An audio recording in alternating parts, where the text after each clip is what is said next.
Hi hello నమస్తే welcome to మరో కురుక్షేత్రం వార్తాపత్రికల విశ్లేషణ కార్యక్రమానికి స్వాగతం.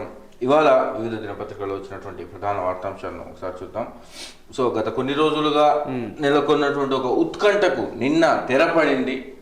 ఇక కాంగ్రెస్ పార్టీ కార్యకర్తలు, రేవంత్ రెడ్డి అభిమానులు అందరూ ఎంతో ఉత్కంఠగా ఎదురు చూస్తున్నటువంటి ఆ టైం వచ్చింది. నిన్న కాంగ్రెస్ పార్టీ హైకమాండ్ రేవంత్ రెడ్డినే తెలంగాణ రాష్ట్రానికి ముఖ్యమంత్రిగా చేస్తున్నట్టు, సిఎల్పి లీడర్గా ఎన్నుకున్నట్టు, ఆ పార్టీకి సంబంధించిన మెజారిటీ ఎమ్మెల్యేలు ప్లస్ అధిష్టానం ఈ రెండు కూడా రేవంత్ రెడ్డి పేరుని అంగీకరించినట్టుగా ఆయన తెలిపారు. సో అయితే నిన్న ఢిల్లీలో కొన్ని నాటకీయ పరిణామాలు జరిగినాయి. హుటాహుటిగా ఉత్తమ్ అట్లాగే బట్టి విక్రమార్క ఢిల్లీకి పోయినరు.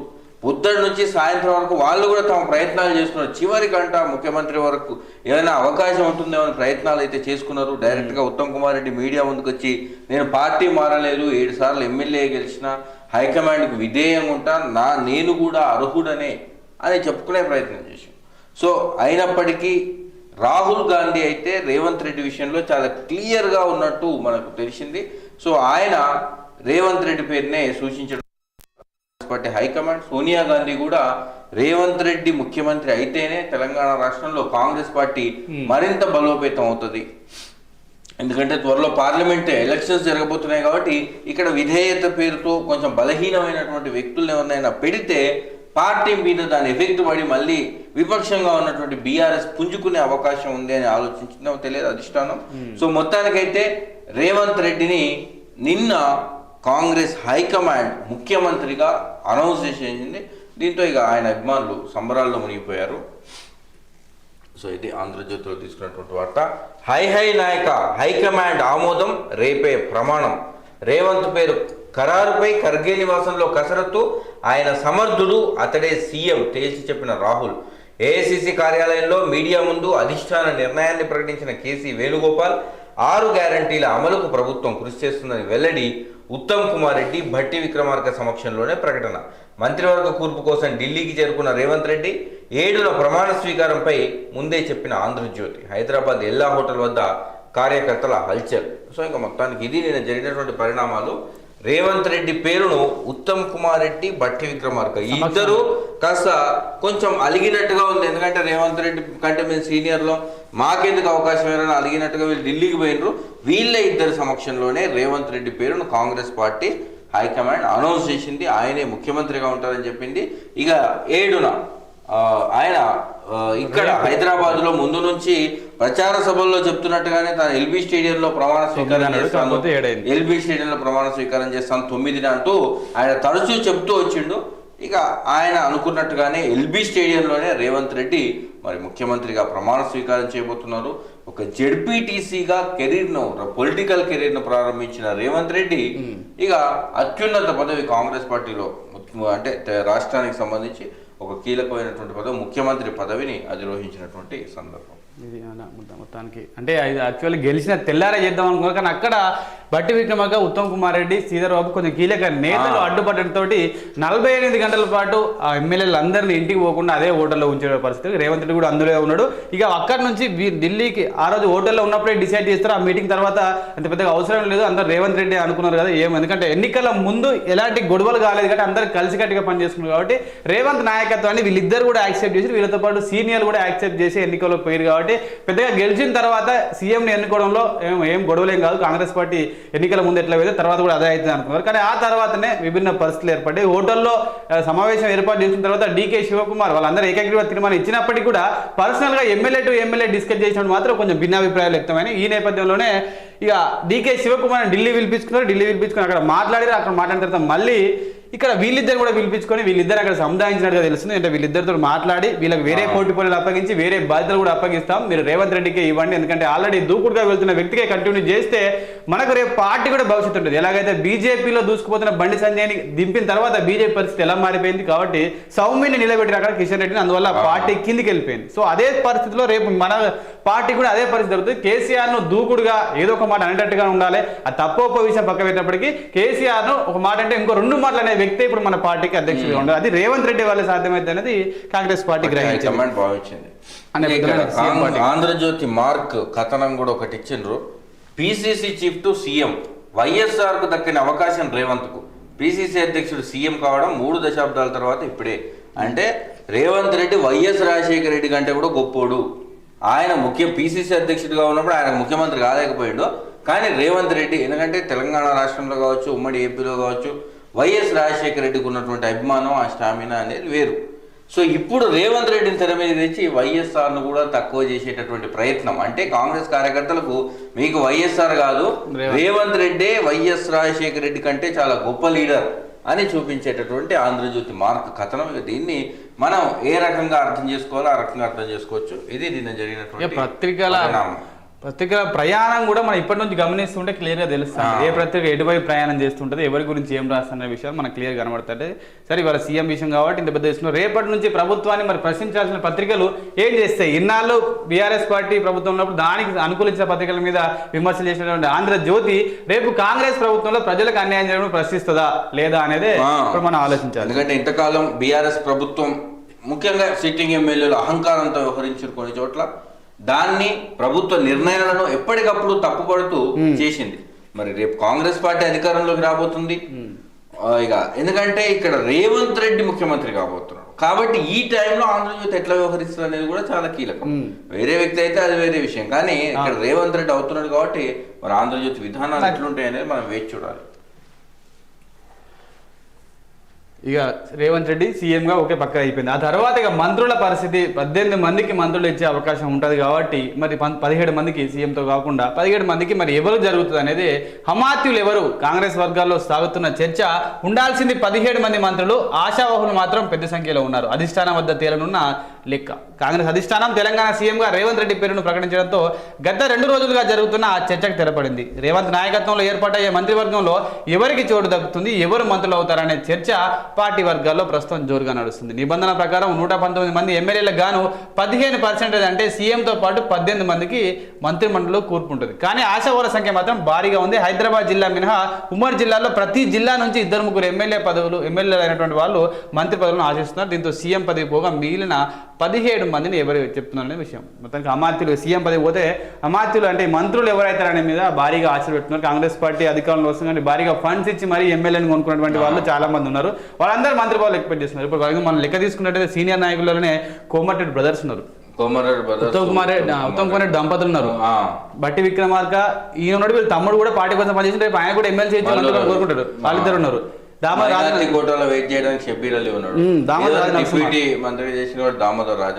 శ్రీధర్ బాబు ఉన్నాడు, సీనియర్ పొన్న ప్రభాకర్ ఉన్నాడు, సీతక్క ఉన్నది. సో వీళ్ళందరూ మల్రెడ్డి రంగారెడ్డి కూడా భారీ మెజార్టీతో గెలిచిండు. సో వీళ్ళందరూ కూడా సీనియర్లే, ఖచ్చితంగా మంత్రి పదవి వాళ్ళు ఎక్స్పెక్ట్ చేస్తున్నారు. అది కాకుండా జూనియర్ల వాళ్ళు కూడా భారీగా డబ్బు ఇచ్చి మరి పార్టీలో చేరి పార్టీకి ఫండ్స్ ఇచ్చి వాళ్ళు కూడా గెలిస్తే మంత్రి పదవి అనే ఒక అంటే ప్రామిస్ కూడా తీసుకొని పార్టీలోకి వచ్చిన వాళ్ళు కూడా చాలా మంది ఉన్నారు. ఇక్కడ 2 పరిణామాలు. ఒకటి ఏంటంటే రేవంత్ రెడ్డి తన ఇప్పుడు తన ముఖ్యమంత్రి అయింది కాబట్టి మంత్రులు కూడా తన వాళ్ళే ఉంటే పూర్తిగా పాలన మీద తనకు పట్టుంటది కాబట్టి తన వాళ్లకు మంత్రి పదవులు ఇప్పించుకోవడానికి ఆయన ఎక్కువ పట్టుపడతాడు. సో అప్పుడు సీనియర్లు రంగంలో దిగి ముఖ్యమంత్రి పదవి ఆయనకి ఇచ్చింది కాబట్టి మంత్రి పదవులు కూడా ఆయన చెప్పిన వాళ్ళకి ఇస్తారా, అది సీనియర్ల కన్నా కనీసం మంత్రి పదవులైనా ఇవ్వండి అని వీళ్ళు అడిగే అవకాశం. అప్పుడు ముఖ్యమంత్రికి మంత్రులకు కొంత గ్యాప్ ఏర్పడే అవకాశం ఉంటుంది అడ్మినిస్ట్రేషన్. ఎందుకంటే రేవంత్ రెడ్డి తన అనుకూలమైనటువంటి ఆ 18 మందిని నియమించుకుంటే తన టీంతో తను ముందుకెళ్ళగలుగుతాడు. 18 మంది ఆయన మనుషులకే ఇచ్చే అవకాశం ఉండదు. ఖచ్చితంగా సీనియర్ లీడర్లకు. అప్పుడు సీనియర్ లీడర్లు రేవంత్ రెడ్డి ముఖ్యమంత్రి కాబట్టి ఆయన చెప్పు చేతుల్లో ఆయన మాటలు వినేవాళ్ళు ఉంటారా, లేదంటే అధిష్టానంతో నేరుగా సంబంధాలుండి వాళ్ళు ఇంకా మరి వాళ్ళు కూడా సమర్థులైనటువంటి, ఎందుకంటే కాంగ్రెస్ పార్టీ కల్చర్ ప్రాంతీయ పార్టీ కల్చర్ కు చాలా భిన్నంగా ఉంటుంది. ఇప్పుడు ప్రాంతీయ పార్టీలు ఏంటంటే ఢిల్లీకి 3 సార్లు వెళ్ళాల్సిన పరిస్థితి. ప్రాంతీయ పార్టీల కల్చర్ ఏంటంటే అక్కడ ఒకడే అధినేత ఉంటాడు, ఆయన చెప్పిందే నిర్ణయం, చెప్పిందే వేదం. మంత్రులందరూ ఆయన మాట శిరస వహించాల్సి ఉంటుంది. అందులో రెండో అభిప్రాయానికి తావుండదు. ముఖ్యమంత్రి అభ్యర్థి ప్రమాణ స్వీకారం డేట్లు ఆయన రాసిచ్చే లిస్టును బట్టి మంత్రి పదవులు వస్తాయి. కానీ ఇక్కడ కాంగ్రెస్ పార్టీకి వచ్చేసరికి పరిస్థితి చాలా భిన్నంగా ఉంటుంది. ఇక్కడ ప్రజాస్వామ్యం చాలా ఎక్కువ, అంటే ఆ పార్టీ అంతర్గత ప్రజాస్వామ్యం ఎక్కువ కాబట్టి అక్కడ ఉండేటటువంటి మంత్రులకు ఎమ్మెల్యేలకు కూడా ఫుల్ పవర్స్ ఉంటాయి. మంత్రి అంటే పూర్తిగా తన జిల్లాకు కానీ తన శాఖకు కానీ పట్టు బిగించినటువంటి వ్యక్తి ఉంటాడు. ఇంకా అధిష్టానం ఆశీస్సులు ఉన్నటువంటి ఎమ్మెల్యేలు మంత్రులు అయితే వాళ్ళు ఒక అడుగు ముందుకే వేస్తారు, ముఖ్యమంత్రి మాట కూడా వినకపోవచ్చు. మరి ఇట్లాంటి పరిస్థితుల్లో రేవంత్ రెడ్డి దగ్గర పనిచేసేటటువంటి ఆ టీం, ఆ మంత్రులు ఎవరు ఉండబోతున్నారు, ఆ 18 మందిలో తన మనుషులకు ఎంతమందికి అవకాశం వస్తుంది అనేది కూడా ఇప్పుడు సీనియర్ చూసుకుంటే సీతక్క టీడీపీ నుంచి వచ్చింది కాబట్టి ఆమె సపోర్ట్ చేయాలి సీతక్క వరకు. షబ్బీర్ అలీ కూడా కామారెడ్డి టైంలో రేవంత్ రెడ్డి దగ్గర అయింది కానీ ఆ 2 సీట్లు అంటే రేవంత్ రెడ్డి ఏంటంటే సీనియర్ లీడర్లు అయినప్పటికీ తన మాట వినే వాళ్ళను ఆయన ఎంకరేజ్ చేయడానికి ఆయన ట్రై చేస్తాడు. కానీ ముఖ్యమంత్రి పదవి నాకు ఆల్రెడీ అధిష్టానం డిక్లేర్ చేసింది కాబట్టి ముఖ్యమంత్రి విషయంలోనే పోటీ నెలకొన్న మేము నీకే ముఖ్యమంత్రి పదవి ఇచ్చినాం అనేది అధిష్టానం చెప్పేసి మంత్రి పదవులైనా వాళ్ళకి ఇవ్వాలి కదా అనే ఆలోచన వాళ్ళలో ఉంటది. ఎందుకంటే రేవంత్ రెడ్డి పార్టీని అధికారంలోకి తీసుకొచ్చినా ఇంతకాలం పార్టీని పట్టుకుని వేలాడి పార్టీ కార్యకర్తల్ని స్ట్రెంథన్ చేసిన దాంట్లో వాళ్ళ పాత్ర కూడా ఎంతమంది ఉన్నారు సీనియర్. సో కాబట్టి వాళ్ళకి అవకాశం ఇద్దామని వాళ్ళు కూడా చూస్తారు. మరి ఏం జరుగుతుంది, మరి 2 రోజుల డ్రామా అందుకోసమే జరిగిందని అనుమానం కూడా వస్తుంది. ఎందుకంటే ఉన్న పలంగా డైరెక్ట్ గా మొన్ననే హైదరాబాద్ లోనే డీకే శివకుమారే ప్రకటిస్తే హోటల్లోనే ప్రకటిస్తే రేవంత్ రెడ్డి నా హవా ఎక్కువ ఉంది, ఇంకా నేను ఏదంటే అది చెల్లుతుందని అనుకుంటాడేమో అని 2 రోజుల కాలయాపన చేసి ఢిల్లీకి ఇటు అటు పరుగులు చేసి చివరికి నీకు చాలా కష్టంగా మేము వేరే వాళ్ళు వద్దన్నప్పటికీ పోస్ట్ కోసం చాలా పోటీ ఉంది, నువ్వు ఒక్కనమే కాదు ఇంకో 2 కూడా రెడీగా ఉన్నారు, వాళ్ళ విషయం కూడా పరిశీలించడం, అయినప్పటికీ నీకు అవకాశం ఇచ్చినాం. అంటే ఇక నువ్వు వేరే పోస్టుల గురించి మమ్మల్ని పెద్దగా అడగద్దు అనేది ఇండికేషన్ కదా. కాంగ్రెస్ అట్లా చూడడం అట్లా చూస్తాంట. ఇక ఆ తర్వాత వీళ్ళిద్దరితో కూడా పర్సనల్ గా హోటల్లో చాలా వీడియోలు వచ్చేసినాయి. ఇటు డీకే శివకుమార్ తోటి ఠాకరేతో వీళ్ళిద్దరు గంటల పాటు చర్చలు జరిపారు. అంటే వీళ్ళు మంత్రుల విషయంలో కేబినెట్ విషయంలో పోలియోలను మాకు కొంతమంది అయినట్టుగా తెలిసింది వీళ్ళ వర్గాలకు సంబంధించి. అప్పుడు రేవంత్ రెడ్డి సంబంధించి ఒక 2-3 ఇచ్చి మిగతా 10-12 వరకు వీళ్ళు ఇక సీనియర్లకు ఇచ్చే అవకాశం మనకి ఎక్కువ కనబడుతుంది. ఇంకా 2-3 రోజులు క్లియర్ తెలిసిపోతుంది ఎవరికి ఇస్తారో ఎవరైంది అనేది. అందులో మరి రేవంత్ రెడ్డి ఎంత సపోర్ట్ ఉంది, వీళ్ళిద్దరు ఎంత చెల్లింది కాంగ్రెస్ పార్టీలో, వీళ్ళ మాట ఎంత చెల్లింది, రేవంత్ రెడ్డి మాట ఎంత చెల్లింది అనేది మనకు తెలుస్తుంది. సో అమాత్యులకు ఏమైనా అనుమానాలు వాళ్ళ పేర్లు గిట్ల ఇచ్చిరా చూద్దాం సంబంధించి. అసలు విషయం మర్చిపోయాను, ఖమ్మం జిల్లాకు సంబంధించి 2 సీనియర్, మరి వాళ్ళ పరిస్థితి కూడా ఖమ్మం జిల్లాలో బట్టి విక్రమార్క ఆల్మోస్ట్ సీఎంఏ వస్తుంది అనుకున్నారు కాబట్టి ఆయన ఖచ్చితంగా డిప్యూటీ సీఎం ఇచ్చే అవకాశం ఉంది. తుమ్మల నాగేశ్వరరావు, పొంగులేటి శ్రీనివాసరెడ్డి. పొంగులేటి శ్రీనివాసరెడ్డి ఏమో ఈసారి చాలా కష్టపడి గెలిపించుకున్నాడు, ఆయన వర్గం ఆయన చాలా బలమైన వ్యక్తి. తుమ్మల నాగేశ్వరరావు ఇటీవల పార్టీలో చేరినప్పటికీ ఈయన కూడా మాజీ మంత్రి, అడ్మినిస్ట్రేషన్ లో పట్టున్నటువంటి వ్యక్తి. మరి ఇద్దరికి అవకాశం ఉంటది. ఇక ఇక్కడ చూసుకుంటే నల్గొండ జిల్లాకు సంబంధించి ఇక ఉత్తమ్ కుమార్ రెడ్డి, ఆయన భార్య పద్మావతి, కోమటిరెడ్డి వెంకటరెడ్డి, రాజగోపాల్ రెడ్డి పేరు చేర్చడానికి ఎటువా జరిగినానేమో. సో ఈ 3 మంత్రి పదవులు మరి వచ్చే అవకాశం ఉందా? ఈ 3లో ఎవరైనా 2కి వచ్చే అవకాశం ఉందా అనేది వేచి చూడాలి. ఇలా 3కి అయితే కన్ఫర్మ్ చేయాల్సిన పరిస్థితి ఏర్పడుతుంది. ఖమ్మంలో 3 కన్ఫర్మ్, ఇక్కడ 2 అవుతాయి. ఇక ఈయన కూడా పార్టీ మారి సీఎం రేవంత్ తో పాటు జూపల్లి కృష్ణ అయితే ఆల్మోస్ట్ వీళ్ళందరికి వచ్చే అవకాశాలు కూడా చాలా మెండుగా ఉన్నాయి. ఎందుకంటే ఉత్తమ్ కుమార్ రెడ్డి సంతృప్తి పరచడానికి ఇప్పుడు భార్యాభర్తలకు మంత్రి పదవులు ఇచ్చే అవకాశం కూడా. అయితే వీళ్ళందరూ రేవంత్ రెడ్డి వర్గానికి సంబంధించిన వాళ్ళు ఏం కాదు, వీళ్ళందరూ సీనియర్.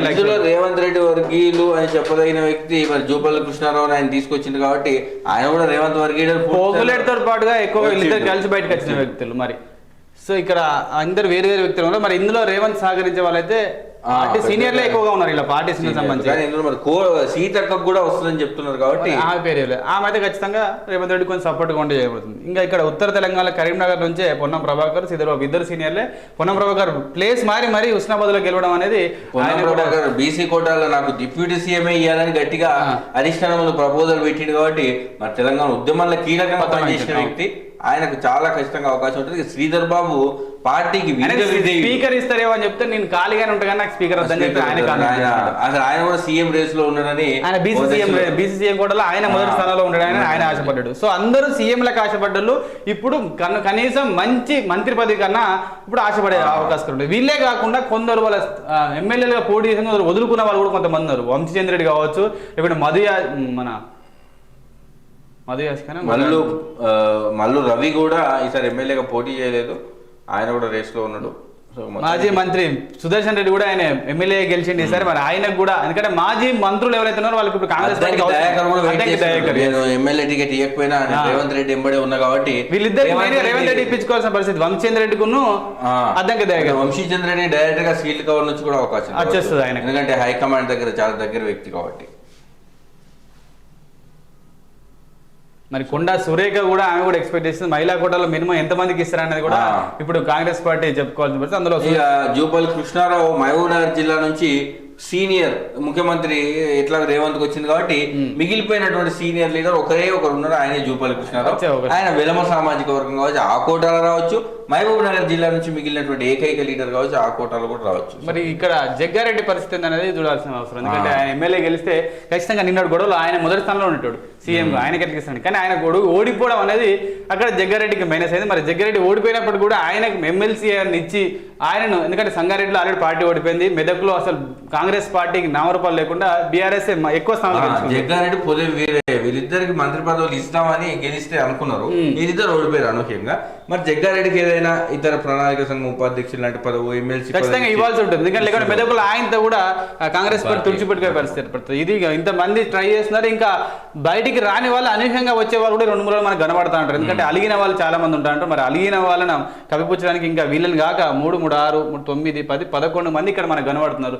వీళ్ళే కాకుండా సీతక్క, కొండా సురేఖ, మన అద్దంకి దయాకర్, వంశేంద్రెడ్డి వాళ్ళు ఒక 4 కనబడుతున్నారు. సో మొత్తం ఇక్కడగా వాళ్ళందరూ మన నోటితోటే వచ్చే పేర్లే 17 మంది అయిపోతున్నారు. మరి వీళ్ళే కాకుండా ఇంకా పార్టీకి ఫండ్స్ భారీగా ఇచ్చి ఖచ్చితంగా మంత్రి పదవి కోసమే పార్టీ లేనటువంటి వాళ్ళు కొంతమంది ఎమ్మెల్యేలుగా ఎన్నికైన వాళ్ళు ఉన్నారు. మరి వాళ్ళ పరిస్థితి ఎట్లా అధిష్టానం చూసుకుంటుందా, లేకుంటే వీళ్ళకే అప్పచెప్తుందా? ఇక్కడ 2-3 వర్గాలు చూసుకున్నది. ఒకటి ఉత్తమ్ కుమార్ రెడ్డి, ఇంకోటి బట్టి విక్రమార్క, రేవంత్ రెడ్డి. మీరు ముగ్గురే మంత్రివర్గంలో కూర్పులు చేసుకుని వాళ్ళకే అప్పచెప్తుందా, లేకుంటే దాన్ని కూడా ఏఐసిసి సీట్లుగా వాళ్ళు పంపిస్తుందా అనే విషయం మనం చూడాల్సిన పరిస్థితి.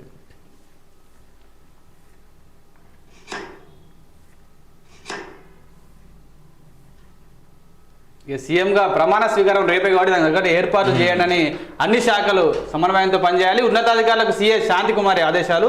సీఎం ప్రకటనతో కొడంగల్లో సంబరాలు. ఇప్పటి వరకు ఆ నియోజకవర్గానికి దక్కని మంత్రి పదవి దక్కదే, దానికి వాళ్ళకి సీఎం దక్కడంతో వాళ్ళు భారీగా సంబరాలు తీసుకున్నారు. రేవంత్ రెడ్డి ఇంటి వద్ద భద్రత పెంపు. ఆయన స్వగ్రామం కొండారెడ్డిపల్లిలో హర్షాతిరేకాలు. మరి ఎక్కడ ఏర్పాటు చేస్తున్నారు? ఎల్బీ స్టేడియంలో ఎల్లుండి జరిగాయి. ఎందుకంటే ముందు రాజ్భవన్లోనే అనుకుని ఆ రోజు ఈవినింగ్కి ఏర్పాటు చేసి, కానీ మళ్ళా రేవంత్ రెడ్డి ప్రతిపాదనతో ఎల్బీ స్టేడియంకి వెళ్ళిపోయినట్టు తెలుస్తుంది. సో ఇక్కడ కాంగ్రెస్ పార్టీ పాపం మధ్యప్రదేశ్లో ఓడిపోవడంతో ఇప్పుడు ఈవీఎంలు అని అంటుంది. ఈవీఎంలు హ్యాక్ చేసి గెలిచారు. కౌంటింగ్కు 2 రోజుల ముందే మెజార్టీ ఎంతో కూడా చెప్పేశారు. మధ్యప్రదేశ్ ఎన్నికల్లో బీజేపీ గెలుపుపై దిగ్విజయ్ సింగ్ సంచలన ఆరోపణలు. మా అభ్యర్థులకు సొంత గ్రామాల్లో 50 ఓట్లు కూడా రాలేదంటూ కమల్నాథ్ మాట్లాడారు. మరి అప్పుడు ఈవీఎంలు చేసి గెలిచి ఉంటే తెలంగాణలో కూడా ఈవీఎంలు హ్యాక్ చేసి ఇక్కడ కూడా బీజేపీ పవర్లోకి వచ్చేది. లేదంటే బీఆర్ఎస్ అంటే గెలిపించేది కదా, చేసి ఉంటే ఇక్కడ కూడా కాంగ్రెస్ పార్టీ ఎందుకు రానిచ్చేది, ఇక్కడ కూడా బీఆర్ఎస్ బీజేపీ వచ్చేది. సో ఇదేంటంటే ఓడిపోయినప్పుడు కొన్ని సిల్లి ఆరోపణలు. గతంలో కూడా కేంద్రంలో అధికారంలో పోయినప్పుడు అట్లాంటి ఆరోపణలు. మరి కర్ణాటకలో కూడా ఎలక్షన్ జరిగినాయి, అక్కడ కూడా ఈవీఎంలు గెలిచింది. కాంగ్రెస్ పార్టీ గెలిచింది, తెలంగాణలో కాంగ్రెస్ గెలిచింది.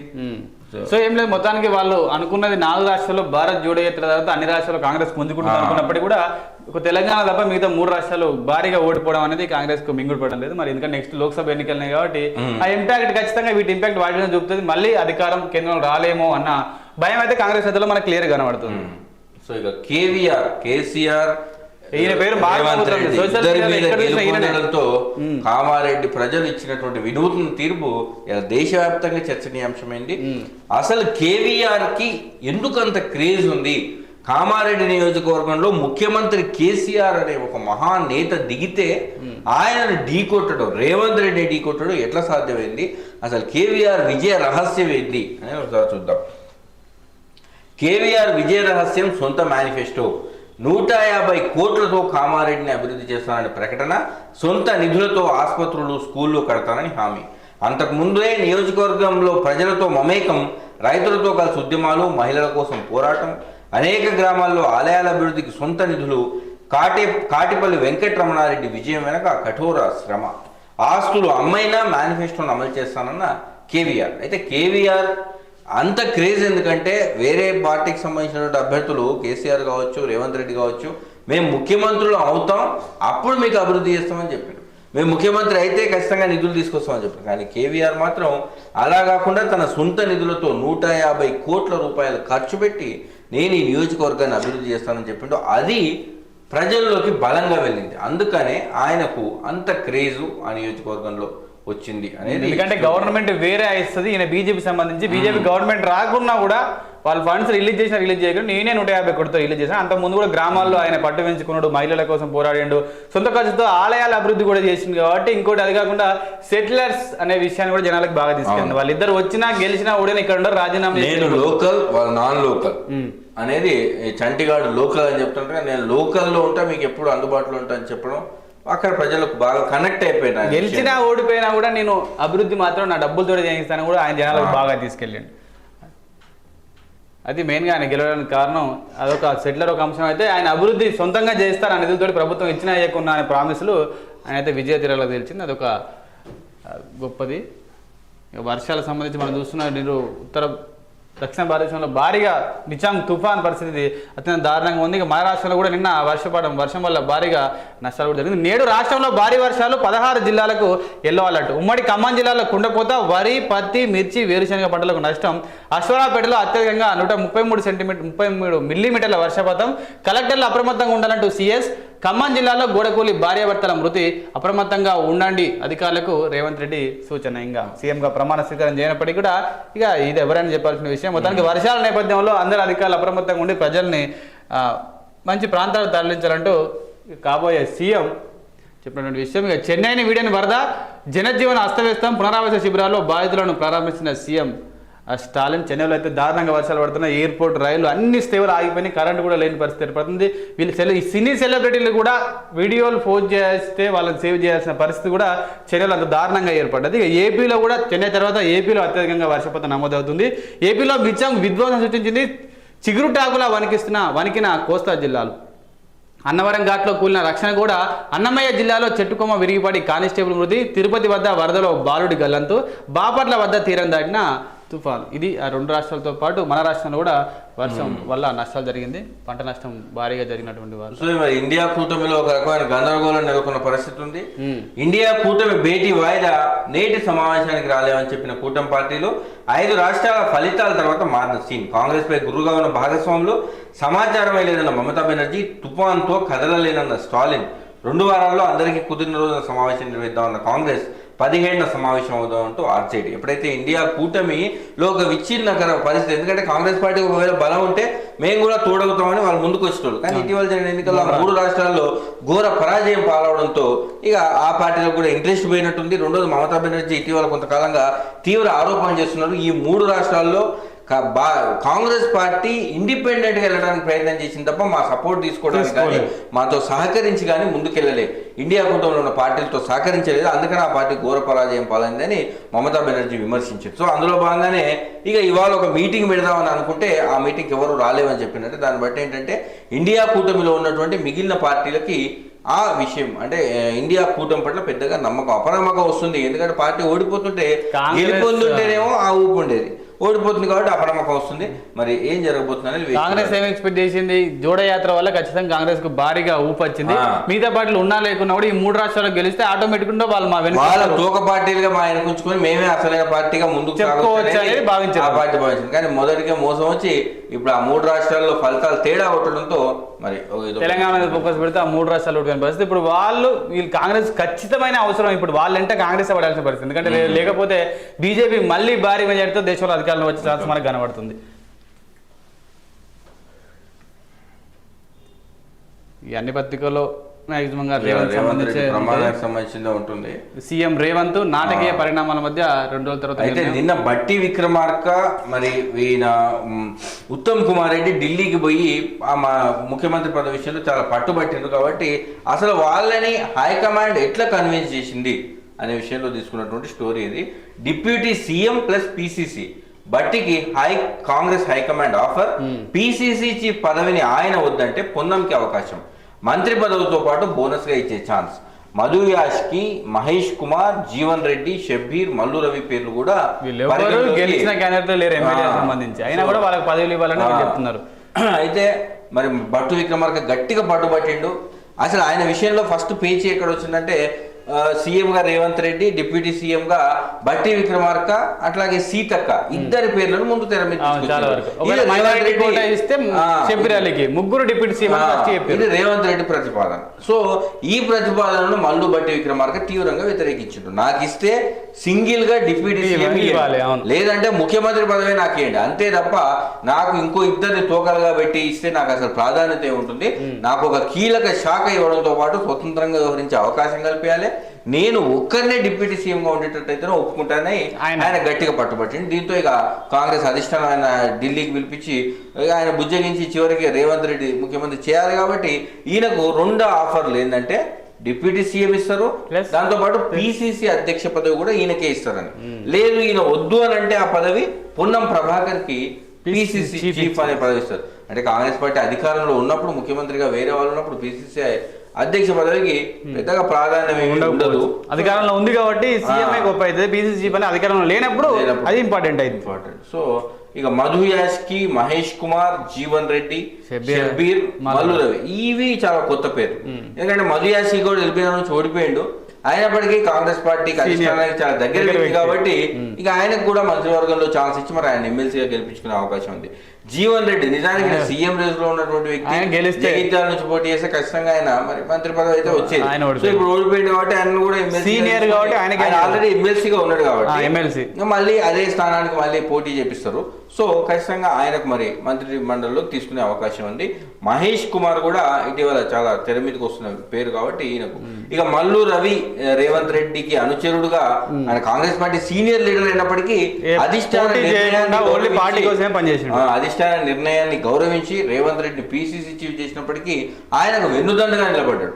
సో దీని వల్లనే మల్లు రవికి అధిష్టానానికి దగ్గర ఆయనకు సైలెంట్ గా ఉన్న వాళ్ళందరూ గెలిస్తే మాకు ఎమ్మెల్సీల ద్వారా మంత్రులు వస్తాయనే వాళ్ళు సైలెంట్ గా ఉంటారు. షబ్బీర్ అలీ కూడా తన స్థానాన్ని వదులుకున్నాడు రేవంత్ రెడ్డి కోసం, పార్టీ కోసం.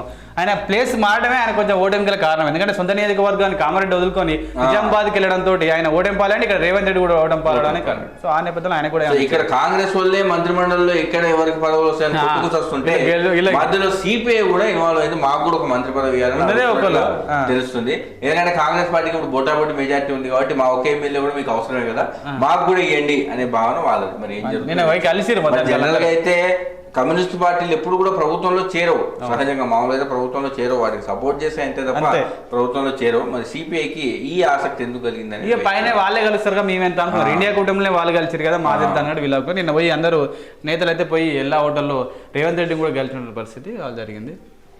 ఇక జెడ్పీటీసీ టు సీఎంగా అయ్యిండు. ఇది రేవంత్ రెడ్డి ప్రస్థానం 6 నెలల్లోనే అత్యున్నత హోదాకి అయ్యిండు. ఎన్ని ఒత్తిళ్ళు వచ్చి తట్టుకుంటూ అస్తంపట్లో సీఎం దగ్గర అడుగుతుంటే ఇక వార్త. ఇక సామాజిక కోణంలో కేబినెట్ కూర్పు యాజువల్గా ఏ పార్టీ అధికారంలో వచ్చినా వాళ్ళు అట్లనే చూస్తారు. జిల్లాల వారీగా సామాజిక వర్గాల వారీగా వాళ్ళకి మంత్రి వాళ్ళు ఇచ్చింది. కాంగ్రెస్ హైకమాండ్ కసరత్తు చేస్తుంది. గెలిచిన ఎమ్మెల్యేలు రెడ్డి సామాజిక వర్గం వారు 25 మంది ఉన్నారు. వారిలో 5 లేదా 6 మంత్రి పదవులు ఇచ్చే అవకాశం ఉంటుంది 25 మందిలో. 3 బీసీలకు అమాత్యుల హోదా కలుస్తుంది, ఇంకొకరికి కూడా ఛాన్స్. మొత్తానికి రెడ్డిలకే 6 ఇచ్చి బీసీలకు 3 నుంచి 4 వరకు ఇచ్చేందుకు వాళ్ళు చూస్తున్నారు. ఎస్సీ ఎస్టీలకు గెలిచిన వాళ్ళలో 25 మంది రెడ్లే ఉన్నారు కాబట్టి వాళ్ళలో ఇంకో 6 మంత్రి పదవులు దక్కబోతున్నాయి. బీసీలకు 4, ఎస్సీ ఎస్టీలకు సరే 2 కేటాయింపులు ఒకే చేస్తున్నారు. ఇక మంత్రులుగా 2 మహిళలు చేస్తారు, ఒకరికి విప్పు హోదా కూడా ఇస్తున్నారు. అంటే 3 మహిళలకు ఇక్కడ ఛాన్స్. ఇక్కడ ఒక విషయం ఉంది, ఎందుకంటే గతంలో కాంగ్రెస్ పార్టీ తాము చెప్పినట్టుగా బీసీలకు ఎమ్మెల్యే లేకపోయింది. ఎందుకంటే ఒక పార్లమెంట్ నియోజకవర్గంలో 2కి ఇస్తాను, అప్పుడు ఎందుకు పాటించలేదు అంటే వాళ్ళ సమాధానం ఏంటంటే ఈసారి ఎట్టి పరిస్థితుల్లో గెలవాలి, గెలుపు గుర్రాలకే మేము టికెట్లు ఇస్తామని చెప్పిండ్రు కాబట్టి సరే అప్పుడు ఒప్పుకున్నారు. మరి ఈ రోజు ఎందుకు బీసీలకు మరి ఇప్పుడైతే వాళ్ళకి అవకాశం ఉంది కదా, వాళ్ళకి నిజంగా బీసీల మీద చిత్తశుద్ధి ఉంటే ఇప్పుడు బీసీలకు ఎక్కువ ఇవ్వచ్చు కదా. మరి ఈ విషయాన్ని బీసీ సామాజిక వర్గాలు ఎట్లా జీర్ణించుకుంటాయి, కాంగ్రెస్ పార్టీని ప్రశ్నిస్తాయా, ఏం జరుగుతుంది, మరి ఎప్పటిలాగానే ఇక ఉంటారా అనేది వేచి చూడాలి. అంతే ప్రభుత్వాలు ఏం అట్లా చేస్తారు చూస్తే మనకి 2-3 రోజులకు లేక తెలిసిపోతా అంటే వీళ్ళకు 5-6 ఇస్తాడు, వీళ్ళకి 3 ఇస్తాడు. మహిళలు మరి 3 మహిళలు ఎవరు వస్తారు అనేది కూడా సీత కొత్తపాదు, కొండా సురేఖ 2 పేర్లతో మంత్రి పదవి వాళ్ళకి ఇస్తారు. ఎందుకంటే రేవంత్ రెడ్డి అనే నాకంటే జూనియర్, ఆయన కింద నేను మంత్రిగా చేయలేను, నాకు అసలు ఆ పోస్టే వద్దు అని ఆయన అధిష్టానం దగ్గర తేల్చి చెప్పిండంట. సో ఆయన భార్యకి ఆ పదవి ఏసీసీ కీలక బాధ్యతలు ఆయన తీసుకుంటాడేమో తెలియదు. ఇక మిచాంగ్ తుఫాన్ సంబంధించి మనం చూస్తున్నాం. రైళ్ల రాకపోకలు కూడా బ్రేక్ అయిపోయింది. మన రాష్ట్రంలో కూడా వర్షాలు ఉంటున్నాయి కాబట్టి 2 రోజుల పాటు కొంచెం జాగ్రత్తగా ఉండాలని వాతావరణ శాఖ చెప్తుంది. గిరిజన వర్సిటీ ఏర్పాటుకు నిన్న ఆల్రెడీ మొన్ననే పెట్టేసారు పార్లమెంట్, గెజిట్ కూడా వచ్చేసింది, నోటిఫికేషన్ విడుదల చేసిన కేంద్ర ప్రభుత్వం. మొత్తానికి సమ్మక్క సారక్క పేరిట గిరిజన వర్సిటీ మన రాష్ట్రానికి రాబోతుంది. ఈ కరప్షన్ ఫ్రీ కామారెడ్డి చేయాలి, అదే లక్ష్యంతో నేను పనిచేస్తా అంటూ కామారెడ్డి నూతన ఎమ్మెల్యే కేవీఆర్ వెంకటరమణారెడ్డి నిన్న చెప్పినటువంటిది. సో ఇక చంద్రబాబు సంబంధించిన ఒక ఇంట్రెస్టింగ్ ఎక్స్పెక్టేషన్స్. అవును, తెలంగాణ సీఎం రేవంత్ అయితే హైదరాబాద్ డెవలప్ చేసింది మీరేనా అని ఎలా ప్రచారం చేశామో కాంగ్రెస్ ని గెలిపించింది మనమేనని అలానే చేద్దాం సార్. నిజానికి ఆల్రెడీ వాళ్ళు చేస్తూనే ఉన్నారు. మేమే కాంగ్రెస్ పార్టీని గెలిపించినామని రేవంత్ రెడ్డి భారీ ర్యాలీ నిర్వహించినప్పుడే అక్కడ టీడీపీ జెండాలు ప్రత్యక్షమైనవి. సో అంతేకాకుండా ఇప్పుడు ఖమ్మం జిల్లాలో ఎక్కువ సీట్లు రావడానికి మేమే కారణమని వాళ్ళు ప్రచారం చేస్తారు. కొంతవరకు వాళ్ళని అడ్డుకట్ట వేసింది మాత్రం హైదరాబాద్ లో సీట్లు గెలవడం అనేది వాళ్ళకు లేదు. హైదరాబాద్ లో కూడా భారీగా కాంగ్రెస్ సీట్లు గెలిచుంటే కష్టంగా అది టీడీపీ వల్లనే రాష్ట్రంలో కాంగ్రెస్ అధికారంలోకి అసలు హైదరాబాద్ మొత్తం చంద్రబాబు చెప్పినట్టు ఉంటుంది, హైదరాబాద్ వల్లనే కాంగ్రెస్ గెలిచింది అనే వినాన్ని తీసుకొచ్చారు. మొత్తానికి హైదరాబాద్ ప్రజలు మాత్రం సెటిలర్లు మాత్రం నిజంగా వాళ్ళకి ఏ ప్రభుత్వం అండగా నిలిచిందో ఆ ప్రభుత్వం వైపు నిలిచినట్టుగా మనకు క్లియర్ కనబడుతుంది. బీఆర్ఎస్ ప్రభుత్వం వాళ్ళకి ఎలాంటి ప్రాబ్లమ్స్ రాలేదు కాబట్టి అదే ప్రభుత్వానికి అండగా నిలిచారు. యాజ్ యూజువల్ మొన్న ఉన్నపలంగా ఈ పేపర్ సంబంధించి ఆయన అలా చేయడం, ఇంత ప్రాముఖ్యత రేవంత్ రెడ్డికి వచ్చే అవకాశం కూడా ఉండకపోయేది ఆయన బీజేపీలో ఉంటే. సో కాబట్టి ఆయన మరి వాళ్ళకు కూడా ఇద్దరు అన్నదమ్ములు ఇందాక వేరేటోళ్ళ గురించి డిస్కస్ చేసిన మరి వీళ్ళిద్దరు అన్నదమ్ముల పరిస్థితి. వాళ్ళు మరి కాంగ్రెస్ పార్టీలో రీసెంట్ గా జాయిన్ అయినరు, ఇద్దరు అయితే ఎప్పటి నుంచో ఉన్నారు, వాళ్ళిద్దరు వెళ్ళిపోయిండ్రు. నిజానికి వాళ్ళు రేసులో ఉన్నట్టుగా మొదట వినిపించినాయి కానీ ఇప్పుడు అసలు వాళ్ళ పేరు మరి నిన్న వివేక్ అన్న వినోద్ నేను జైపూర్కి వెళ్ళి సోనియా గాంధీ కలిసినట్టుగా తెలుసు. మరి ఆయనకి ఏమన్నా ముందు దీని గురించే వీళ్ళు ఎట్లా మాట్లాడలేరు వాళ్ళ గురించి నూతనంగా వచ్చిన వాళ్ళు, కానీ వీళ్ళే వెనుక నుంచి ఏమైనా అధిష్టానం నుంచి ఏమైనా మంత్రివర్గంలో కూర్చుపోతాం. ఎస్సీ ఎస్టీ సబ్ ప్లాన్ సంబంధించి వీళ్ళకి ఇచ్చే అవకాశంగా ఇదేటల్లో ఒకరికి సామాజిక వర్గం వారిగా వాళ్ళకి ఇచ్చే అవకాశం కూడా తెలుస్తుంది. మరి చూడాలి వాళ్ళకి ఎట్లయితుంది అనేది. ఇక రేవంత్ లీడర్ ముఖ్యమంత్రిగా రేపు ఎల్బీ స్టేడియంలో ప్రమాణం. మరి ఎల్బీ స్టేడియానికి సోనియా రాహుల్ ఖర్గేతో భేటీ. మరి వాళ్ళు వస్తారా? సోనియా వస్తారా, రాహుల్ ప్రియాంకలు వస్తారనేది చూడాలి.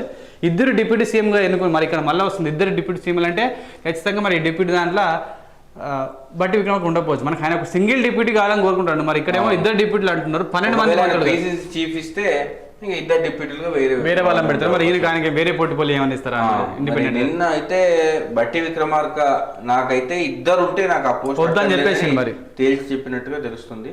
అయితే ఇక్కడ డిప్యూటీ సీఎం మంత్రివర్గాన్ని త్వరలో ప్రకటిస్తారు. సింగిల్ వర్డ్ వచ్చింది సీఎంలు అని ఆయన అనలేదు కాబట్టి మరి సీఎం అనే అన్నాడు. సో మరి దీన్ని బట్టి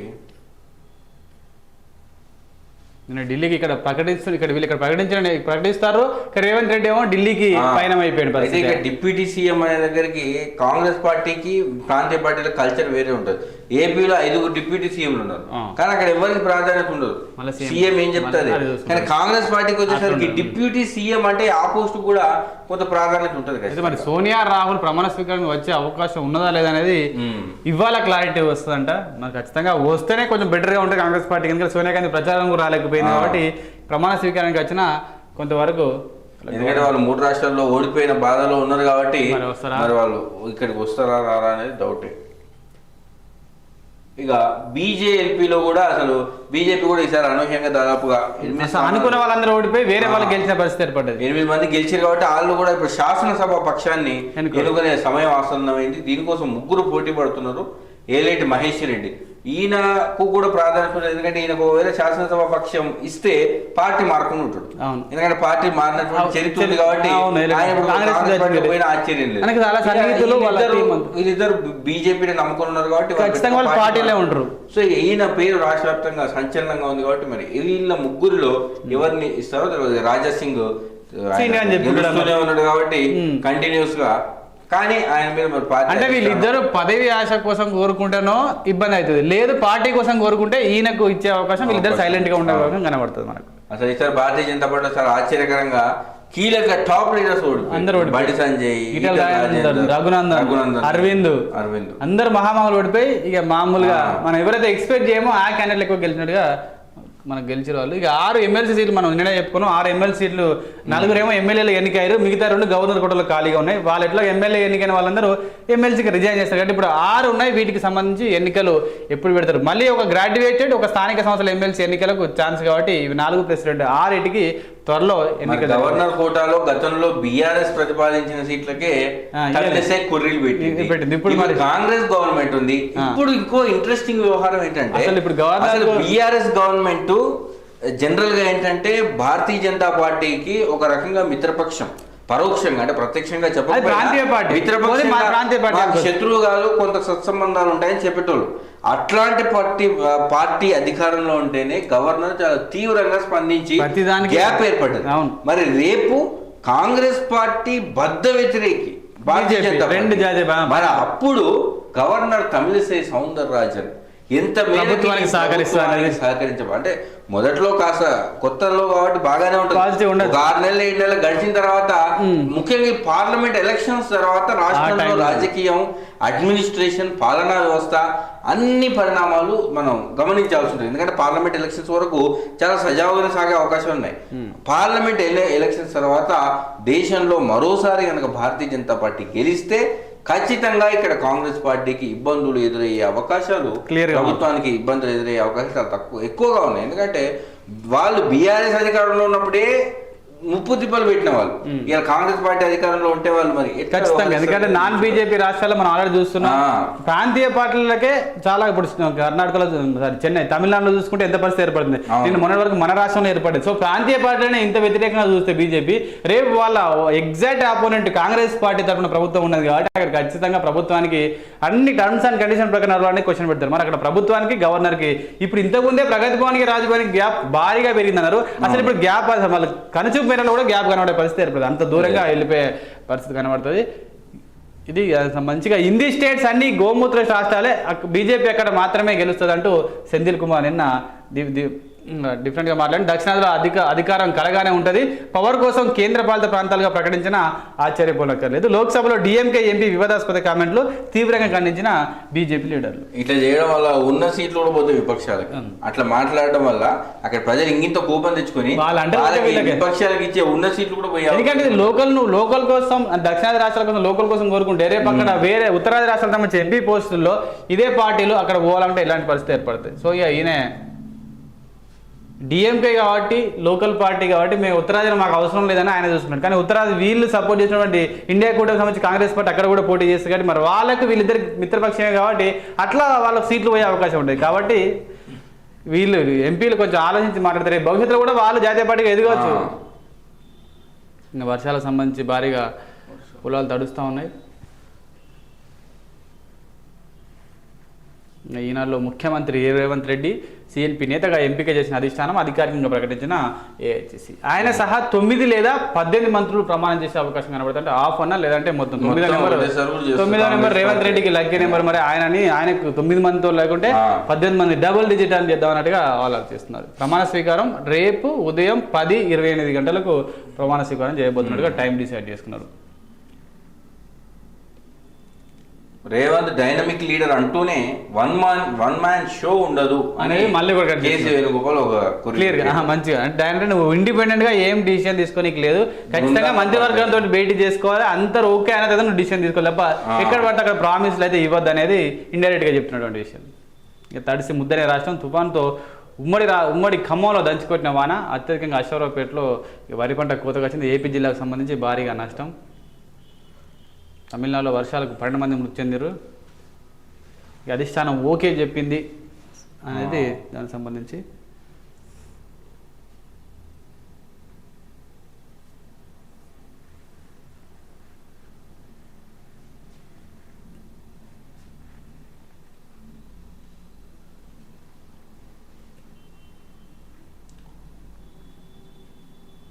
అన్నీ అనుకున్నట్టు జరిగితే ఈ ఫస్ట్ పేజీలో భారీగా సీఎం కేసీఆర్ ఫోటో ఉంటూ ఒక ఆర్భాటంగా ఉండాల్సిన నమస్తే తెలంగాణ పాపం ఈ పరిస్థితి వస్తుందని ఈసారి అన్న ఖచ్చితంగా వస్తుంది, తర్వాత విషయం చూసుకోవచ్చు అనుకున్నారు. కానీ ఈసారి వాళ్ళకి ఇలాంటి పరిస్థితి. సీఎంగా రేవంత్ రెడ్డి ఫోటోను పేజ్ 1లో ఆయనకు అనుకూలంగా పెట్టాల్సిన పరిస్థితి మనకు వస్తుంది అని నమస్తే తెలంగాణ రిపోర్టర్లు కానీ డెస్క్ సభ్యులు కానీ బహుశా ఎప్పుడు అనుకోని ఉండకపోవచ్చు.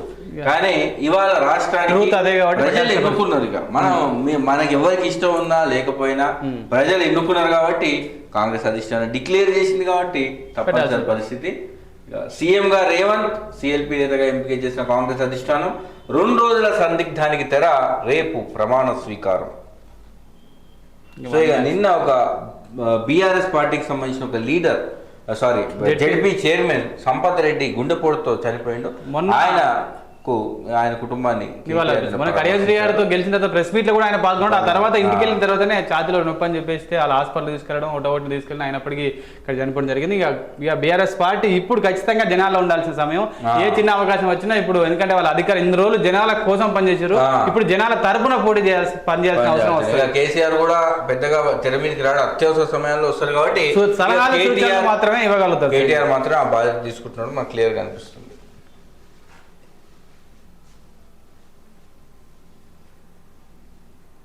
ఓట్లుగా మారని జనాదరణ, కేసీఆర్ పాలనపై 67% తెలంగాణ ఓటర్లు సంతృప్తి, అభ్యర్థులను బట్టే ఓటేశామని 38% ప్రజలు. మనం మొదట చూస్తున్నాం క్యాండిడేట్ల నెగిటివిటీ వల్లనే ఎక్కువగా బీఆర్ఎస్ పార్టీ, లోకల్ లీడర్ల వల్లనే కాంగ్రెస్ బీఆర్ఎస్ భారీ నష్టం వాటిల్లనేది చాలా రోజులుగా జరుగుతున్న విశ్లేషణ. అది కూడా ఈ హిందూ సర్వేలో అదే తేలింది. ఓట్లుగా మారని జనాదరణ, కేసీఆర్ పాలనపై 67% తెలంగాణ ఓటర్ల సంతృప్తి. 67% మంది కేసీఆర్ ముఖ్యమంత్రిగా బాగానే ఉన్నాడు అని అన్నారు. కానీ ఆ 67% మంది మాత్రం ఓట్లుగా మారలే ఆ ప్రజాదరణ. ఎందుకంటే లోకల్ లీడర్లతో ప్రాబ్లం. అభ్యర్థులను బట్టే ఓటేసామన్న 38% మంది ప్రజలు. ఈ 67%లో 35% మంది అభ్యర్థుల వ్యతిరేకత వల్ల ఇటేసారు. ఎస్సీలు, ఆదివాసీలు, ముస్లింలు అందరూ బీఆర్ఎస్ వైపే ఉన్నారు. సీఎం కేసీఆర్ కు 36 ఏళ్ళ పైబడిన వారు మద్దతు. ఎందుకంటే 36 ఏళ్ళ కంటే తక్కువ ఉన్న వాళ్ళు నిరుద్యోగులుగా, విద్యార్థులుగా ఉన్నారు కాబట్టి వీళ్ళందరూ ఖచ్చితంగా బీఆర్ఎస్. కానీ 36 కంటే ఎక్కువ ఉన్న వాళ్ళందరూ బీఆర్ఎస్ సపోర్ట్ చేసారు. పెద్దగా ఫలితాన్ని ఇవ్వని బీజేపీ బీసీసీ వర్గీకరణ, తెలంగాణ ఎన్నికలపై ది హిందూ చేసినటువంటి విశ్లేషణ ఇది. విద్యుత్ సరఫరా విషయంలో 88% మంది మెరుగుపడిందని చెప్పిండ్రు. బీఆర్ఎస్ పార్టీకి ఓటేస్తామని 39%, కాంగ్రెస్ ఓటేస్తామని 38% మంది చెప్పిండ్రు ఈ విద్యుత్ సరఫరా విషయంలో. మెయిన్ గా అన్ని తాగునీటి బాగానే ఉంది, రోడ్ల పరిస్థితి సాగునీటిగా. దవాఖానాలు ప్రభుత్వ అంటే గవర్నమెంట్ హాస్పిటల్స్, గవర్నమెంట్ స్కూల్స్ సంబంధించే కింది స్థాయిలో తక్కువ మంది మంచిగా లేవు అనే చెప్పినట్టు పరిస్థితి. ప్రభుత్వ భాగం ప్రభుత్వ స్కూల్. ఇది మొత్తానికి బీఆర్ఎస్ మనం చూస్తున్నట్టు అధినాయకత్వం బాగానే ఉంది, సీఎంగా కేసీఆర్ పరిపాలన బాగుంది అని కింది స్థాయి నాయకులు మీద సిట్టింగ్ల మీద వచ్చినటువంటి వ్యతిరేకత అనేది చాలా ఓటమి మీద. అప్పుడెప్పుడు ఎర్రబెల్లి దయాకర్ అన్నప్పుడు 25 మంది 30 మంది వాళ్ళని మార్చితే మేము ఖచ్చితంగా ఏంటంటే ఒకవేళ మార్చినా గెలిచే అవకాశం ఉందా లేదా చెప్పాలి. ఎందుకంటే 3 years కంటిన్యూస్ గా 2 సంవత్సరాలు అంటే 10 ఏళ్ళు కంటిన్యూస్ గా ఒకటే రకమైన ఎమ్మెల్యేలు, వాళ్ళ స్థానికంగా గ్రామాల్లో కూడా వాళ్ళ ముఖాలే చూడాలి, ఇంకా వాళ్ళ ఇంటికే పోవాలి అనే ఒక కోపం. 10 సీట్లు వచ్చినా హంగచ్చే పరిస్థితి ఏర్పడింది. 10 సీట్లు వచ్చినా అంటే సీఎం కేసీఆర్ కు మాకు స్థానిక ఎమ్మెల్యే వద్దని మేము ఎంత ధర్నాలు రాష్ట్రోకలు చేసినటువంటి అయినా కూడా ఆయనకే ఎమ్మెల్యే సీట్ ఇచ్చినట్టే మా మీద అసలు మా మాట మీద వాల్యూ లేదని కూడా చాలా మంది స్థానిక లీడర్లు అనుకున్నారు. సర్పంచులు, ఎంపీటీసీలు కూడా సభలు మీటింగ్లు పెట్టుకునే పరిస్థితి. సో మొత్తానికి స్థానిక ఎమ్మెల్యేల మధ్య కేసీఆర్ సర్కార్ కూలిపోయింది అనేది క్లియర్ కనబడతా ఉంది. సురక్షిత నగరంగా హైదరాబాద్ దేశంలోనే 3వ స్థానంలో భాగ్యనగరం, తొలి 2 స్థానాల్లో కోల్కతా, పూణే ఉంది.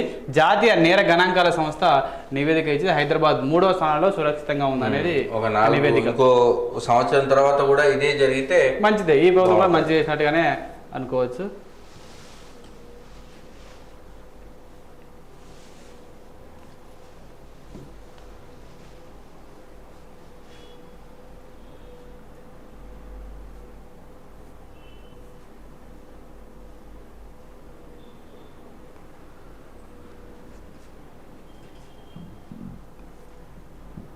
రేవంత్ అను నేను రేపు సీఎంగా అనుముల ప్రమాణం అంటూ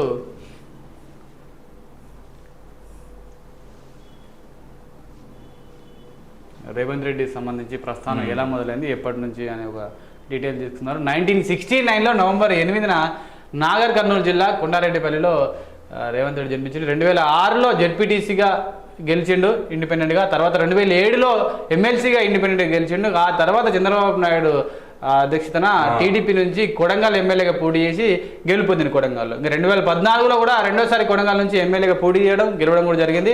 ఇక 2014 నుంచి 17 వరకు టీడీపీ వర్కింగ్ ప్రెసిడెంట్ కూడా ఆయన 2 సార్లు ఎమ్మెల్యేగా అయ్యింది. ఇక్కడ ఎవరు లేరు. 2014 తర్వాత తెలంగాణలో టీడీపీకి ఉన్నటువంటి బలం రేవంత్ రెడ్డి ఒక్కడే ఉండిపోవడంతో ఆయనకే వర్కింగ్ ప్రెసిడెంట్ కూడా ఇచ్చారు.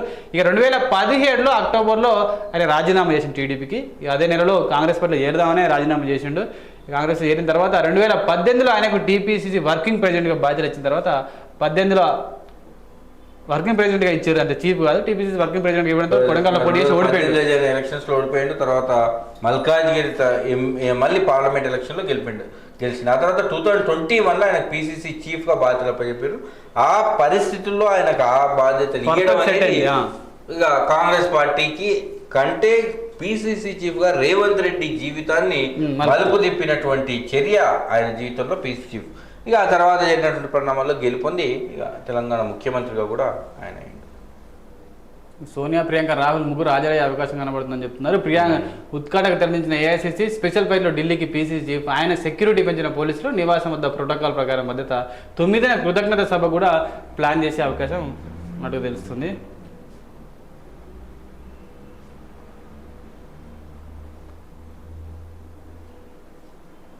ప్రగతి భవన్ గోడల తొలగింపు, రోడ్డు ఆక్రమణ నుంచి రిలీఫ్, పలు మార్పులు చేయాలని కాంగ్రెస్ భావన, ప్రజలకు సులువుగా ఎంట్రీ, స్పెషల్ హాల్ ఏర్పాటు, వైఎస్ఆర్ పాలన తరహాలో క్యూ లైన్ సిస్టమ్ ఇచ్చేందుకు చేస్తుంది. ఇక ప్రగతి భవన్ ముందున గోడను తొలగించాలని కాంగ్రెస్ పార్టీ భావిస్తున్నది. మెయిన్ ఎంట్రన్స్ ముందు ఆ రోడ్డును ఆక్రమించి ఉన్న ఈ కంచెను తొలగించడం వలన ప్రజలు సులువుగా రాకపోకలు సాగించవచ్చు అనేది మెయిన్గా ప్రజలు పోతురా లేరు విషయం తెలియదు. కానీ బీఆర్ఎస్ పార్టీ వాళ్ళ ఇంటికి పకడ్బందీగా ఏర్పాటు చేసుకుని ప్రగతి భవన్ ఎవ్వరు పోకుండా చేసిందనే విమర్శలు బాగా వచ్చిన నేపథ్యంలో ఇప్పుడు ఎంట్రీ ఇచ్చిన తర్వాత విషయం అన్ని తీసేస్తే సింపుల్ గా మన ఇల్లు లాగానే ఉన్నది కదా క్యాంపు కార్యాలయం, పెద్దగా బంద్ అడ్డం ఏం లేదని అట్లా ప్లాన్ చేస్తాం. ముఖ్యమంత్రిగా అందులో ఉంటాడా లేదా తెలియదు, అది కూడా చెప్పలేము. దాని అంబేద్కర్ ప్రజాభవన్ చేస్తాను కానీ అక్కడ ముఖ్యమంత్రి క్యాంపు కార్యాలయం అయితే ఉంటది కాబట్టి మరి అక్కడే ఉండవు. క్యాంపు కార్యాలయంగా ఉండి దాని అంబేద్కర్ ప్రజాభవన్ గా చేస్తే అక్కడి నుంచే పాలన కొనసాగిస్తే ఈజీ. అప్పుడు ఈ కంచెలు తీసేయచ్చు కానీ ఖచ్చితంగా ముఖ్యమంత్రి అన్నప్పుడు అక్కడ కూడా భద్రత సెక్యూరిటీ ఉంటుంది. అయితే వాళ్ళు జనాల్లో ఏర్పడే అపవాద దీన్ని తొలగిస్తే ఎంతో సక్సెస్ అయినట్టుగా కాంగ్రెస్ పార్టీ ఫీల్ అవుతుంది. ఇక ఒక కాగితం బయటకు పోవద్దు, కాన్ఫిడెన్షియల్ ఫైల్స్ పై స్పెషల్ ఫోకస్, సెక్రటేరియట్ స్టాఫ్ కు శాంతికుమారి ఆదేశాలు. మనం చూసాం రేవంత్ రెడ్డి దగ్గర ఉన్నప్పుడు లాస్ట్ 6 నెలల్లో ఏవైతే జరిగినటువంటి ఉన్నాయో, ఏవైనా అంటే ఇప్పుడు ఔటర్ రింగ్ రోడ్ సంబంధించింది కావచ్చు, మిగతా ఏమైనా హామీలు కానీ ఏమైనా కొత్త జీవోలు కానీ వచ్చినట్టే గత 6 నెలలు జరిగినటువంటి వీళ్ళు పరిశీలన చేస్తాం. చాలా జాగ్రత్తగా ఉండాల్సిన సందర్భం. ఎందుకంటే ప్రతి చర్యకు ముఖ్యమంత్రి కేసీఆర్తో ఈయన పోల్చుకుంటారు కాబట్టి కేసీఆర్ అహంకారంతో ఉన్నాడు కాబట్టి ఈయన ఎంత ఫ్రీగా ఉంటే ఈయనకు అంత మంచి పేరు వస్తుంది. ఈయన ఏ మాత్రం పొరపాటున అహంకారంగా ప్రవర్తించినా ఏమంటే సోషల్ మీడియా ట్రోల్స్ మొదలైతే గతంలో లేకుండా అయిపోయింది. ఇప్పుడు సోషల్ మీడియా చాలా డెవలప్ అయింది. చిన్న చర్యలు కూడా ఇలా అన్నా కూడా దాన్ని ఒక 10 సార్లు చూపిస్తున్నారు కాబట్టి మరి ఏం జరగబోతుందో వేచి చూడాలి. ఎందుకంటే విషయం చెప్పడం కంటే విమర్శలు చేయడం చాలా సులువైతే విమర్శలకే ఎక్కువ విలువనిస్తారు కాబట్టి ఇప్పుడు విమర్శలు పడడంలో కాంగ్రెస్ పార్టీ ఉంటుంది కాబట్టి జాగ్రత్తగా ఉండాలి. కాంగ్రెస్ కౌన్సిల్ సహకారం ఉంటుందా, పలువురు బీఆర్ఎస్ ఎమ్మెల్సీల మద్దతు, ఇంతకాలం నిర్బంధంలో ఉన్నామనే భావన, బిల్లులకు చిక్కులు లేకుండా కోఆపరేషన్, డజన్ మందికి పైగా టచ్లో ఉన్నట్టు ఇక్కడ కూడా బిల్లులకు ఓకే చేసేందుకు అసెంబ్లీతో పాటు శాసన మండలిలో కూడా ఓకే కావాలి కాబట్టి ఇక్కడ కూడా కాంగ్రెస్ పార్టీకి సహకారం చేయబోతున్నారు అనేది ఒక ఇండికేషన్. ఇక పక్కా ఫలితాల కేరాఫ్, రాజనీతి స్ట్రాటజీ, సర్వేల నిర్వహణలో సత్తా ఖచ్చితత్వం, రాష్ట్ర సీఈఓ ఎర్రబెల్లి రజనీకాంత్ అంటూ మనం చూసాం. చాలా సర్వే సంస్థలు ఎగ్జిట్ పోల్స్ ఇచ్చినాయి, ప్రీ పోల్స్ కొన్ని ఇచ్చాయి. మరి ఎవరైతే ప్రీ పోల్స్ ఎగ్జిట్ పోల్స్లో ఈక్వల్గా వాళ్ళు అనుకున్నట్టుగానే ఇప్పుడు కాంగ్రెస్ పార్టీ సీట్లు వచ్చాయి, వాళ్ళందరూ పకడ్బందీ అని చెప్పేసుకుంటారు కామన్గా. ఇక నెక్స్ట్ సారి చూసినప్పుడు మేము గతంలో ఇచ్చాం, అప్పుడు రేవంత్ రెడ్డి అంటే ఇప్పుడు ఇంకోళ్ళు అవుతారు అనేది వాళ్ళు ఇచ్చిందని నమ్మాల్సిన పరిస్థితి ఉంటుంది.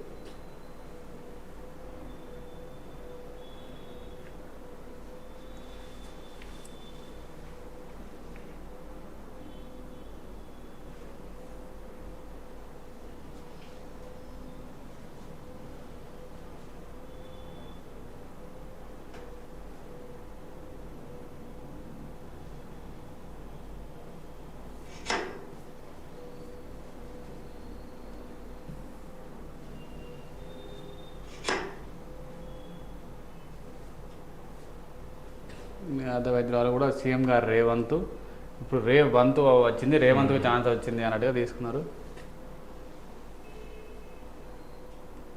ఇక ప్రొపల్యూషన్ మాడ్యూల్లోకి వెళ్ళిపోయింది, భూకక్ష నుంచి జాబిల్లి అంటూ వాళ్ళు ఇస్రో సంబంధించి ఒకటి. ఇక పార్లమెంట్లో ప్లకార్ల ప్రదర్శన నిషేధిస్తూ ఎవరైనా అలా చేస్తే చర్యలు తీసుకుంటామంటూ ఎంపీలను హెచ్చరించిన స్పీకర్ ఓం బిర్లా. ఇక తీరం దాటిన మిచాంగ్ తుఫాన్ కొంతవరకు పెట్టనుకోవచ్చు. ఇక క్యాన్సర్ నివారణ నకిలీ మందులు తయారు చేసినటువంటి ముఠాను పట్టుకున్నట్టు వార్త కూడా తీసుకున్నారు. ఇక రోడ్డు ప్రమాదాలకు ఇంజనీరింగ్ లోపమే కారణం అంటూ నిన్న గడ్కరీ కీలక వ్యాఖ్యలు చేసినట్టు. ఇంకా ఇవన్నిటికంటే రాష్ట్ర వ్యాప్తంగా జరిగినటువంటి కీలక అంశమే ఇదే. అన్ని పత్రికల్లో ప్రధానంగా రేవంత్ రెడ్డి సీఎంగా ఏఐసిసి ఓకే చేసింది, ఎమ్మెల్యేలు ఏకగ్రీవ తీర్మానం కూడా ఇదే చేసిరంటూ నిన్న ఢిల్లీలో కేసీ వేణుగోపాల్ ప్రకటించారు. ఆయన పక్కనే ఇటు బట్టి విక్రమార్క, ఉత్తమ్ కుమార్ రెడ్డి కూడా ఉండడం అనేది ఇక సాఫీగా వాళ్ళందరూ ఒప్పుకున్నారు అనే విషయాన్ని కాంగ్రెస్ శ్రేణులకు చెప్పింది. ఇక రేపు ఉదయం 10-28 గంటలకు ప్రమాణ స్వీకారం జరుగుతుంది. మరి ఈయనతో పాటు ఇంకెంతమంది మంత్రులు రాబోతున్నారు, వాళ్ళలో ఎవరు ఉండబోతున్నారు అనేది కొంచెం ఇంట్రెస్టింగ్ ఉన్నటువంటి సబ్జెక్ట్ రేపటికి సంబంధించి. ఇంకా రేపు కూడా జరుగుతుంది. ఇది మొత్తానికి ఓవరాల్గా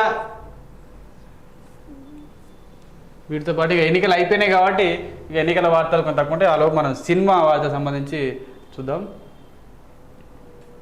ఎన్నికల కంటే ముందు మనం సినిమా అప్డేట్ చూసుకునేది కాబట్టి మళ్ళీ మినల్ రాఠోడ్గా దీపిక సినిమాల్లో హీరోలకు ధీటైన పోటీనిస్తూ వారితో సమానంగా యాక్షన్ చేస్తూ ప్రేక్షకులను అలరిస్తుంది బాలీవుడ్ నాయిక దీపికా పదుకునే. త్వరలో ఆమె ఫైటర్ సినిమాతో తెరపై సందడి చేయడానికి ముస్తాబవుతుంది. ఆమె హృతిక్ రోషన్ జట్టగా నటిస్తున్న యాక్షన్ థ్రిల్లర్ చిత్రం ఇది. సిద్ధార్థ్ ఆనంద్ ఈ చిత్రాన్ని తెరకెక్కిస్తున్నారు. తాజాగా స్క్వాడ్రన్ లీడర్ మినల్ రాఠోడ్ అని తెలుపుతూ ఈ సినిమాలోని దీపిక ఫస్ట్ లుక్ని విడుదల చేసింది ఈ చిత్ర బృందం. ఇంకా శేఖర్ కమ్ముల అంటే మనకు తెలుసు చాలా soft director, love stories, college stories మాత్రమే ఉంటాయి. అలాంటి ఆయన హీరో ధనుష్తో చిత్రం అంటే అదే క్లాసిక్గా జనాలు అనుకున్నారు. కానీ అంతకు భిన్నంగా మాఫియా కథతోటి ధనుష్ చిత్రం రాబోతుంది అనేది ఒకటి. సున్నితమైన భావోద్వేగాలు నిండిన కథలతో సినీ ప్రియుల్ని మురిపిస్తారు దర్శకుడు శేఖర్ కమ్ముల. ఆయన ప్రస్తుతం తమిళ కథానాయకుడు ధనుష్తో ఓ సినిమా చేయనున్న సంగతి తెలిసిందే. ఇది శేఖర్ శైలికి భిన్నంగా మాఫియా నేపథ్యంలో సాగే కథతో రూపొందినట్టు సమాచారం. ఈ సినిమా ప్రధానంగా ముంబైలోనే చిత్రీకరించినట్టు తెలుస్తుంది. వచ్చే నెల నుంచి చిత్రీకరణ మొదలు కానున్నట్టుగా తెలిసింది. దీనికి దేవిశ్రీ ప్రసాద్ సంగీత దర్శకుడు వ్యవహరిస్తున్నారు. ధనుష్ 51 వర్కింగ్ టైటిల్తో ఈ సినిమా పట్టాలెక్కుతుంది. మొత్తానికి భిన్నంగా శేఖర్ కమ్ముల ఆయన గత చిత్రాలకు భిన్నంగా ఈ చిత్రం ఉండబోతుంది, డాన్ నేపథ్యంలో ఉండబోతుంది అనేది తెలుస్తున్న వార్త. ఇక చేగువేరా జీవిత కథతో ఒక మూవీ తెరకెక్కబోతుంది. చేగువేరా వస్తున్నాడు. క్యూబా పోరాట యోధుడు చేగువేరా జీవిత కథతో బీఆర్ సభావత్ నాయక్ తెరకెక్కించిన చిత్రం చే. ఆయన ప్రధాన పాత్రలో నటించిన ఈ సినిమా సూర్యబాబు, దేవేంద్ర సంయుక్తంగా నిర్మించారు. సో ఇది ఆ చే సినిమాకు సంబంధించింది. ఇక మన ఇంతకుముందు మ్యూజిక్ డైరెక్టర్ హేషం అబ్దుల్లా వహాబ్ గతం ఖుషీ సినిమాలో సాంగ్స్ మనం ఎంత హిట్ అయినా చూసినాం. ఆ సినిమాకు మ్యూజిక్ డైరెక్టర్ పనిచేసినట్టు ఇప్పుడు హాయ్ నాన్న కూడా ఆ డైరెక్టరే మ్యూజిక్ డైరెక్టర్ పనిచేసిన కాబట్టి ఆ పాటలని ఈ పాటలు మరింతగా మ్యూజిక్ కోసం ఆర్టిఫిషియల్ ఇంటెలిజెన్స్ ఏఐని వాడిండో అని చెప్తున్నాడు.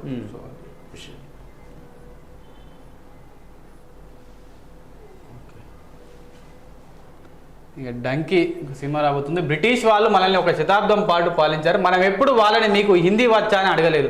ఇంగ్లాండ్ వెళ్తుంటే మనల్ని మాత్రం ఇంగ్లీష్ వచ్చా అని అడిగేంత ధైర్యం వాళ్ళకి ఎక్కడిది అంటున్నారు షారూఖ్ ఖాన్. మరి ఆయన ఇంగ్లాండ్కి ఎందుకు వెళ్ళాలనుకున్నారు, దీనికోసం ఎలాంటి ప్రయత్నాలు చేస్తున్నారో తెలియాలంటే డంకీ చూడాల్సిందే. ప్రముఖ దర్శకుడు రాజ్ కుమార్ హిరానీ, అగ్ర కథానాయకుడు షారూఖ్ కలయికలో రూపొందిన చిత్రం ఇది.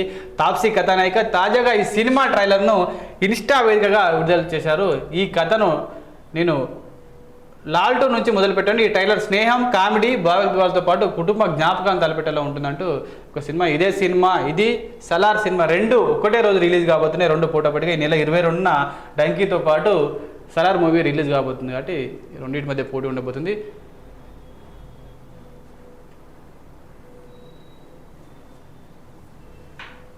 బాలకృష్ణ సరసన 3 కథానాయికలు చేస్తున్నారు. అగ్ర కథానాయకుడు బాలకృష్ణ ఈ మధ్యకాలంలో చేసిన ప్రతి సినిమాలోనూ భిన్న కోణాలను పాత్ర పోషిస్తారు. ఆ పాత్ర అలా డిమాండ్ చేశాయి. ఆయన కొత్త సినిమాలను కూడా అదే తరహాలో సందడి చేయనట్టుగా సమాచారం. బాలకృష్ణ కొత్త చిత్రం బాబీ దర్శకత్వంలో తెరకెక్కుతున్న సంగతి తెలిసిందే. సితారా ఎంటర్టైన్మెంట్ సంస్థ నిర్మిస్తోంది. ఈ చిత్రం భిన్న కాలాన్ని ప్రతిబింబించే కథతో రూపొందడం, ఆ కథ సాగే కాలాన్ని తగ్గట్టుగా బాలకృష్ణ 3 కోణాలు కనిపిస్తారు. కాబట్టి ఆయన 3 రోళ్ళు చేస్తున్నట్టు ఆయనకు 3 రోళ్ళు తగ్గట్టుగా ఇంకొకరు కథానాయకులు కూడా 3 ఉండబోతున్నట్టుగా తెలుస్తుంది. ఇక మీనాక్షి చౌదరితో పాటు మరో అగ్ర కథానాయక పేరు కూడా పరిశీలిస్తున్నారు. ఊర్వశి రౌతల, మీనాక్షి చౌదరి, ఇంకా మరో కథానాయక కూడా ఉండబోతున్నట్టుగా తెలుస్తుంది. ఇవి సినిమా సంబంధించిన అప్డేట్స్. ఓవరాల్గా ఇవి ఈరోజు సినీ రాజకీయాలకు సంబంధించినటువంటి అప్డేట్స్. మరిన్ని వార్తా విశ్లేషణ కార్యక్రమంతో రేపు ఉదయం లైవ్లో మళ్ళీ కలుద్దాం. అంతవరకు మీరు మా మరో కురుక్షేత్రం ఛానల్ని సబ్స్క్రైబ్ చేసుకోండి, లైక్ చేయండి, షేర్ చేయండి, కమెంట్ చేయండి. సబ్స్క్రైబ్ చేసుకుని ఉంటేనే బెల్ ఐకాన్ నొక్కినట్లయితే మీకు నోటిఫికేషన్లు వస్తాయి. తద్వారా ఛానల్ సంబంధించిన అప్డేట్స్ మీరు ఎప్పటికప్పుడు చూస్తుండవచ్చు. చూస్తున్న ప్రతి ఒక్కరికి ధన్యవాదాలు. Thank you.